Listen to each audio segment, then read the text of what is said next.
Hello, ഇന്ന് ഞാൻ cooking video ആയിട്ടാട്ടോ വന്നിട്ടുള്ളത്. രാവിലെ തന്നെ ഭഗവാനൊക്കെ തൊഴുതിട്ട് അങ്ങോട്ട് തുടങ്ങാൻ വിചാരിച്ചു. നമ്മൾ ഈ തലേദിവസം ഇഡ്ഡലിക്കും ദോശയ്ക്കുള്ള മാവൊക്കെ അരച്ച് വെച്ച് പിറ്റേ ദിവസം രാവിലെ വന്ന് നോക്കുമ്പോൾ അതിങ്ങനെ പൊങ്ങിക്കാണുമ്പോൾ എന്തൊരു സന്തോഷമല്ലേ. അങ്ങനെ ഞാൻ ഉണ്ടാക്കാൻ പോകുന്ന രാമശ്ശേരി ഇഡ്ഡലിയാണ്. എല്ലാവരും കുറേ റീൽസും കാര്യങ്ങളൊക്കെ കാണുന്നുണ്ട്. അപ്പം ഞാനും ഒന്ന് ട്രൈ ചെയ്ത് നോക്കാമെന്ന് വെച്ചു. അങ്ങനെ ഇഡ്ഡലിക്കുള്ള പരിപാടിയൊക്കെ അവിടെ തുടങ്ങി. അപ്പോൾ ഇഡ്ഡലി അടുപ്പത്ത് വെച്ചപ്പോഴാണ് അപ്പോൾ അതിലോട്ട് നമുക്കൊരു ദോശപ്പൊടി വേണ്ടേ. അപ്പോൾ യൂട്യൂബ് ചാനലൊക്കെ ഇതിൻ്റെയൊക്കെ നോക്കി നോക്കി ഞാനും ഉണ്ടാക്കി പെട്ടെന്നൊരു ചമ്മന്തിപ്പൊടി. അതെല്ലാം കൂടി പെട്ടെന്ന് ആയപ്പോഴേക്കും അടുത്തത് സാമ്പാറാക്കാമെന്ന് വെച്ചു.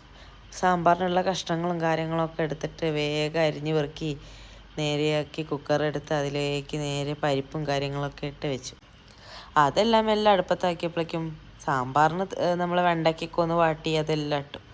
അപ്പം ഇഡ്ഡലി ഉണ്ടാക്കാമെന്ന് വെച്ചാൽ ഞാൻ കുറേ ആയി പലരും റീൽസ് കാണുന്നു ഇഡ്ഡലി കാര്യങ്ങളും. നോർമലി ഞങ്ങൾ സൺഡേസിന് മാത്രമാണ് ഈ കാര്യമായിട്ടുള്ള ബ്രേക്ക്ഫാസ്റ്റ് ഉണ്ടാക്കാറുള്ളൂ. ബാക്കിയുള്ള ദിവസങ്ങളിലൊക്കെ നമ്മൾ ഈ പലതരം ചെറിയ ചെറിയ കടികൾ ഉണ്ടാക്കുന്നത്. കാരണം സ്കൂളും വർക്കും കാര്യങ്ങളൊക്കെ ആകുമ്പോൾ അത്ര കാര്യമായിട്ട് അങ്ങനെ ഉണ്ടാക്കാൻ പറ്റാറില്ല. അപ്പോൾ സൺഡേ ലീവല്ലേ, അപ്പോൾ വിശദീകരിച്ച് അങ്ങനെ ഉണ്ടാക്കാമെന്ന് വിചാരിച്ചു. അപ്പോൾ എന്തായാലും കണ്ടേ മുതൽക്ക് തുടങ്ങിയത്. അപ്പോൾ നമുക്ക് കഴിക്കണം എന്നുള്ളൊരാഗ്രഹം. അപ്പോൾ എന്തായാലും ഞാൻ തന്നെ അങ്ങനെ ഉണ്ടാക്കാമെന്ന് വെച്ചു.